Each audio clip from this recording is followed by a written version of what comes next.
Welcome everyone. Hope you guys are having a great day. This is our resume workshop. Um, Here's a little bit about what we're going to be doing today. If we can get to it, like I said, we're going to do some interviewing tips and cover letter tips. Um, so let's jump into it. First, we have preparing your resume. So when you're preparing everything and you want to apply for the job, it's helpful to have just like 2 to 4 pages of all of your experience. So then you can easily just grab that and put it into uh, any other resume, like a specific resume for a specific job. Then you can break it down to that one page that we're looking for. Additionally, whenever you are applying, make sure you save the resume you're submitting for each job along with the job description, any other details, so then you're able to easily use that for the interview. Secondly, you want to consider where your resume is going. So if you're doing like a big resume website that's doing word scraping where they're looking for specific words and keywords that are filtered through a computer software, you want to make sure that you include those keywords. Those are very easy to find if you just Google them. That will help you as well. Also, if there's some type of name dropping software, if you can talk about people you may know there, that could be of reference. It could be of use in that regard. When it comes to in-person, such as today, in a sense, virtually, you want to make sure that you have a story to tell. So you want to talk about yourself, as I'm sure you will be doing, and just kind of have that elevator pitch. So then they know what you're looking for and kind of what your background is. In person, obviously, you want to have a very clean resume, so you can share that with them. In this case, you can either share it through the platform. When you're sending anything by email, make sure you have attachments that instead of just putting a big text paragraph inside of the email, use the email as more as your cover letter. And then all of your files should have your name in it, so then they can easily identify it. All right, so when we're looking at a resume, we want to have a good amount of white space. You don't want to have text everywhere, because if you're having text everywhere, it's going to be really hard to read. Also, you want to make sure the text is not too small, size 10 at the most. Keep it all black font. It's a lot easier to read in that regard too. Whenever you're keeping everything aligned, you want to make sure that certain sections are all going to be aligned in the same regard. Keep a good flow to everything. And then also when you're listing out your coursework, make sure it's either separated by commas if it's one line or bullet points. Additionally, with headers, footers, and borders you don't want to be using. With the dates, make sure you are keeping everything up to date, and make sure that if you're going to have multiple pages, if more professional, seasoned professional, or maybe you're a grad student with a lot of different publications and research, then you'd want to put that in your header to have the your last name 1 of 2 or 1 of 3, whatever it might be. All right, and when you are dividing everything in sections, you have a lot of options. You can either have a line across the whole page. In my case, I usually do either all caps or bold. Bold is usually a good way to do it, just to make sure that it's easy to tell, like, okay, this is that job. You can easily distinguish it a little bit more. In different subsections, you can do italics. Underlining is usually not the best thing to do, so try to avoid it. And then whenever you're doing bullets, make sure that they're concise. You don't want to have like a giant bullet. It should just be one sentence. You don't need to have a period at the end or anything, but keep your best and strongest points at the top, and that's going to definitely help you out a lot. And then whenever you're having the dates, you have your dates for the different education, for your experience. Make sure that they're all in the same format. That's one thing. I'm sure you all have that, but just one thing to keep in mind. And you can also, as you see on the very bottom, you can put it by quarters or semesters. So then if you wanted to do it in that regard, but you'd want to keep that throughout your whole experience, especially as a student, that could make sense. And for your styles writing, you're always going to want to keep it in past tense. It doesn't matter if it's a future or a present job or experience. Also, make sure you have different synonyms that you can use, especially it can be difficult when you're keeping all your action verbs at the beginning of all of your experience. It's just a good thing to keep note of. And also make sure your bullets, like I said, are just straightforward. All right, so now we're going to go section by section for your resumes. So we have the general outline of our resume. Bold sections are the things that you're going to want: header, education, experience, skills. Those are definitely mandatory. The others are going to be optional. And you can show it that way if you wanted to have it shown in that division. You can make it that way. So for the header, obviously you want to have your name. It should be the biggest on your page. You want to highlight yourself, obviously, and include your EIT if you have it. And that's always a great thing. I look for that all the time. And then make sure everything is accurate: your address, phone, email. And if you're going to have a long email address, make sure it's divided by words with capitals. And for objective, some say that you should definitely have objective. It's definitely something that's if you want to, kind of show and aspirations. But others say it's not necessary. You can show this in other ways, especially through your cover letter when you're sending in your resume. Just throw in a cover letter where you're going to talk about all the different highlights of who you are and why you want to be part of that company. And then for your education, just same thing. School, you want to have all the details. So make sure you don't use abbreviations in your degree. It's just easier in the case that maybe an engineer is not looking at your resume, a recruiter is looking at it, and they want to kind of understand it a little better. It will also help when you put down any licenses or certificates that you have. And then if you have multiple degrees, that's going to vary. Like if you have double majors or maybe even minors, depending on what job you're looking at, you're either going to want to put one or the other first, just to help you get in the door. And then if you have multiple schools, you want to put the one that's going to be most relevant for the degree that you want. So generally, if you're transferring from community college, just put your university. And then additionally, you want to emphasize either your major or your school for applying. So if they're looking for civil engineering major, you want to put that first.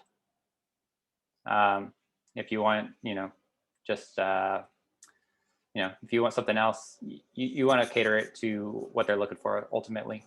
And then for your graduation year, you don't need to put anything about expected graduation year. That's, not necessary.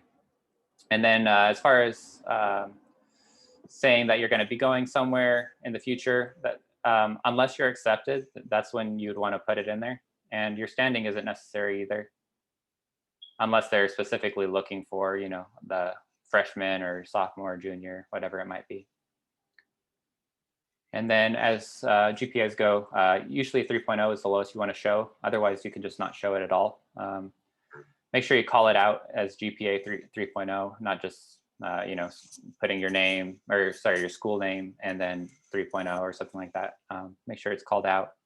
And lastly, we also have honors and awards. That's an optional thing that you can put on there, but it definitely can highlight you if you have the room for it. So if you're part of the Dean's List, or you've done something recent in some organization, Boys Girls Club, ASCE, if you had any scholarships, such as tonight, where you're going to be receiving scholarships, that's a great opportunity. Pretty much anything that can distinguish you. And then additionally, you want to make sure everything is clear, when you're talking about what it is, kind of what's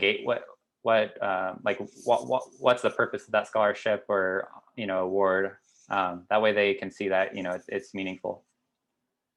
And now with experience, that's going to be a big important thing. You want to make sure everything's very clear. The biggest thing that I want to take away from this is you want to keep it as concise as you can, because there's a lot on a resume. You want to just highlight what you've done. So no more than 4 bullet points. 6 could be pushing it for sure. And just keep out any irrelevant information. If it's not going to help you get that job, it's not really worth putting on your resume.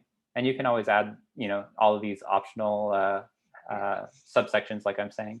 So that's a good option there. And then also, whenever you're working on your experience, use descriptions for work that corresponds to the position that you're applying for. So if you're looking at the job description, you're going to pull out keywords from that job description and put them in your resume, because that's going to really help you get the job, because they want to see those things, or they might search for those certain words, and that's going to be your best bet. And then they will also you want to know about any highlights, where if you're managing people or if you're working together on a project. Those are important things that will also help you in your interview. Another thing that, like I was saying before, is making sure you start your bullet points for your experience with action verbs: managed, initiated, conducted, designed, whatever it might be. Those are going to really help you, and like I said, cater those from the job description that you're applying from. You want to show your relevant and valued skills. So, if you're applying for a structural engineering company, make sure you put that design software that you're using. Don't put water software. So each resume is going to be specific for that job. And that's basically it when it comes to experience. Involvement such as ASCE, honor societies, whatever it may be. You don't need to list the organization. Just describe the responsibilities that you had. It's going to be the most helpful. You don't need to tell about the organization. It's a national organization. People should know. And what's important is what you've done. So just make sure you do that and distinguish yourself. And then for technical skills, that's a very important thing. Obviously, a lot of us have worked on Word, Excel, PowerPoint, but you can just say Microsoft Office. Very generic. It's a lot easier because then it covers everything. It's just like really straightforward and simple. Same thing goes with other products. Like if for some reason you have AutoCAD in general, like all the different softwares that you understand, and that would be great. That's probably only one or two, so you could probably list those separately. Then just state the fact on what you're doing. And for language skills, you don't you can put it fluent, but otherwise, if you do a little bit, it's not worth it.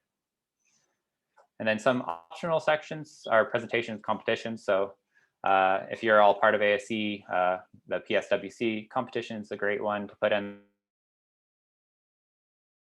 To hear what your rank is, what your role was on the team, and that's the biggest thing. And it should be a very small section. Nothing too crazy. Additionally, if you have space for it, again, is hobbies. You can put hobbies that you're very passionate about. It could help with the job culture if you're applying for a smaller job or even a bigger job. And additionally, if you have hobbies that are related to the profession, that's even better, because then they're going to see, hey, you have the hobbies that are, important to you that, also relate to the job. All right, so a few little tips I have for you all. So make sure you have, like I said, one-page resume, unless you're a grad student or a seasoned professional. You don't need to include every job since birth. So just put the ones that are relevant for the job you're applying. Have a distinctive format that represents you. So you have some flexibility in there. It's not going to have to all be cookie cutter the way a resume looks, but you want to kind of follow those guidelines that I gave you, and also include information that pertains to the job. So you're just including the details that are going to be off of that job description, and being honest about what you're doing. You don't need to say anything to it's okay if you are changing your work experience to match the job title of what you're applying for. If it has the same responsibilities, that's okay. But as far as like saying, hey, I'm a senior engineer when I'm really just a junior engineer, that's a big difference. And then don't bury any important information on your resume. So try to keep the most important thing to you to help you get the job on top. So obviously experience is a big one. You want to have that on top, as close to the top as you can. If you have a really good GPA, that's great to have it up top. So, you can clearly just look at these things really quickly. All right, so some other ones, you don't need to use I anywhere in your resume. Everyone knows that this is your resume. It has your name on it. So don't worry there.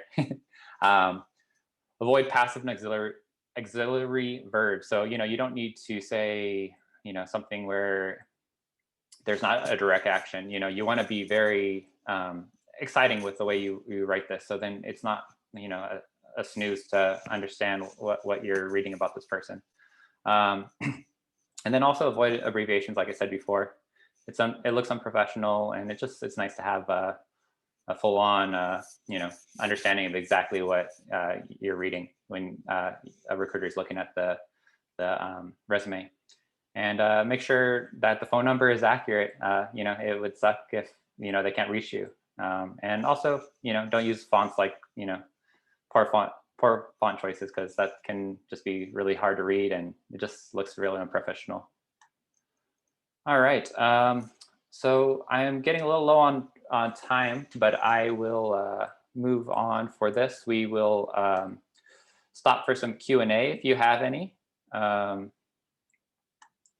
Oops, sorry. Anything right now? If not, it's no problem at all. All right. So if there's no questions, let's move on to cover letter tips. This can be very helpful. It goes along with your resume. So when you're working on your cover letter, you want to be, you must have your resume with it, obviously. You want to have a purpose to, it's going to basically show, your objective essentially. So you don't really need an objective on your resume if you're going to put in a cover letter, in my opinion. But it's up to you. If you want to keep that objective on your resume, that's perfectly fine. And it could be different from your purpose, but I think those go hand in hand. You want to show your personality and your soft skills. Cover letter is going to show your passion, as well as, are you a good person that somebody would want to work with, essentially. So show what you've done, and show that you're ready to take action and make a difference at the company. Additionally, you want to make it personal. It should be concise, so get to the point. Show off your company knowledge. So you want to say, I've seen this water company that you work for, and I'm really impressed with all the different variety of projects you've done, things like that, and that can be very useful. Also, you want to be as like the perfect candidate as you can. So obviously, like I said, you want to not be lying or anything, but just say why you think you're the best candidate, and make sure that your cover letter is well proofread. Have somebody look at it. That's always going to be your best bet, so you can get other opinions. And when you're addressing the cover letter to the company, you'd want to see if you can get the contact for the HR manager. If not, you can just put the company's name, and that's perfectly fine. If you'd like, you can include your mailing address, but generally nowadays email's perfectly fine. So you'll be sending it most likely through an email. Some more tips. Generally, you want to have three paragraphs. How you met the, how you found out about the company, what you're looking for in a job, what makes you qualified and a good fit for that position, like I said. And don't just restate what's on your resume. You want to, like I said, make it personal. So try to do that as best you can. And then also have a closing, just so include like anything that that might not be a part of your resume that could be of use. All right. Any questions on the cover letter at all? All right. If nothing right now, sorry, I haven't been checking the chat, but just feel free to just speak out. Sorry about that. But yeah, if that's that, then let's move on to interview tips. Hopefully this can be helpful as you guys are doing your appointments for with the recruiters of the different companies today. All right, so before the interview, so when you're preparing for any interview, you want to plan to do most of the talking, especially in this case where you're talking to recruiters. You're not really having an interview per se. It's like, kind of introducing yourself, have your elevator pitch ready. You want to have stories to tell, like, that will show to the recruiter or engineers that, you've gone through different projects and different hurdles, and you've shown that you can handle engineering and understand the basic concepts. Also, you want to show that you are a pleasant person, somebody that you can get along with, because both the experience and the company culture and personality is an important thing to land a job. You also want to have done research on the company, type of work that they do, the services offered, current projects, the leadership, values, missions, vision, goals. All of that is very important. A lot of times, at least for me, values and the goals of the company should reflect, what you're looking for as well. Try to find out who will be interviewing you. It's going to be tough to find that out, but you might have contacts in your network that also work there, and that could be a good opportunity to find out and get a little idea of who they are. It will help you calm your nerves a little bit as well. Also, you want to arrive about 15 minutes early. Obviously, nowadays with the digital format, arriving about 5 minutes early should be fine, since that way, the HR representative can, let you in the room or whatever it might be. Also, bring references with you. So if you have individuals' contact information that you can share with them, you can just have that as something that you can give to them if they do ask for it. It's not going to be necessary, but obviously, like I said, you don't need that on your resume. That's just something that you bring with you for an interview. And then also, make sure your appearance is very nice. You don't want to be overdressed with, like, a tuxedo or something like that. If they show up in a polo like me today and you're in a three-piece suit, it might be a little funny, but things like that, it's not a big deal, but as long as you look professional and you look put together, I think that's the key point. Practice answering questions. There's going to be a lot of different questions, especially personal questions, strengths and weaknesses, difficult teammates or difficult projects that you had to overcome certain struggles. Those are things that a lot of companies are looking for. Then also develop insightful questions. You want to be able to ask questions that are going to be interesting for them as well as helpful for you. So, you might want to ask about different projects that they're currently working on. Then you can learn a little bit more about it, and then they're also able to share about themselves, which is, a great opportunity in that regard. Before you have your interview, obviously you want to make sure you get there on time. So confirm the time, date, place of interview, the link, Zoom link for it, whatever it might be. And then during the interview, make sure you can correctly pronounce the name of the interviewer. That's always a good touch. Make sure you're maintaining eye contact with them. You can smile from time to time just to show, like, you're a friendly, cool person. And casual discussion can be very interesting as well. Like, talk about your involvement in different organizations, whether it be, ASCE, IT, whatever it may be. And yeah, just that's some of the things. A few other things. You can recap some of your items in your cover letter if you want to reiterate it. I know it can be kind of frustrating. You do all the work for a cover letter and you're not really sure if they read it. So that's a good opportunity there. Show off your company knowledge since you've done all that research.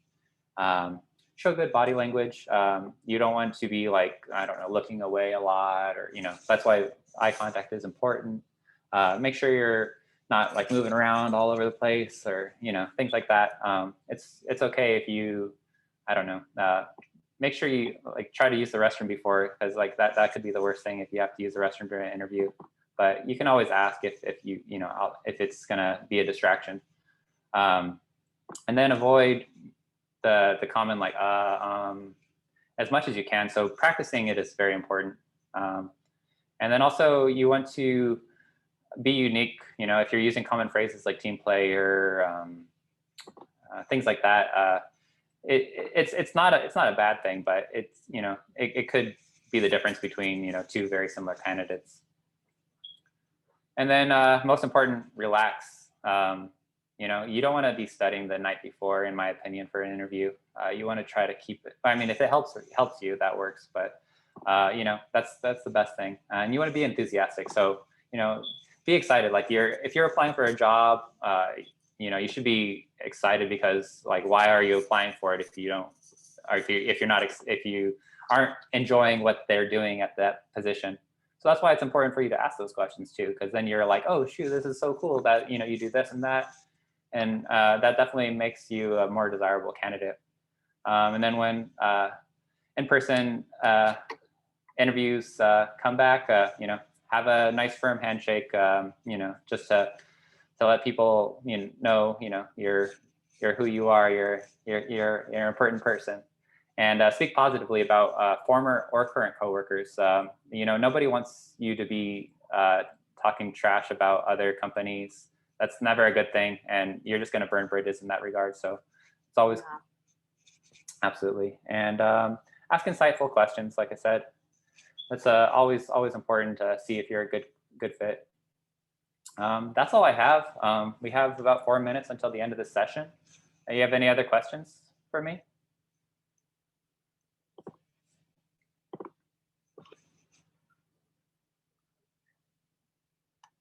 I have 2 questions. Yeah.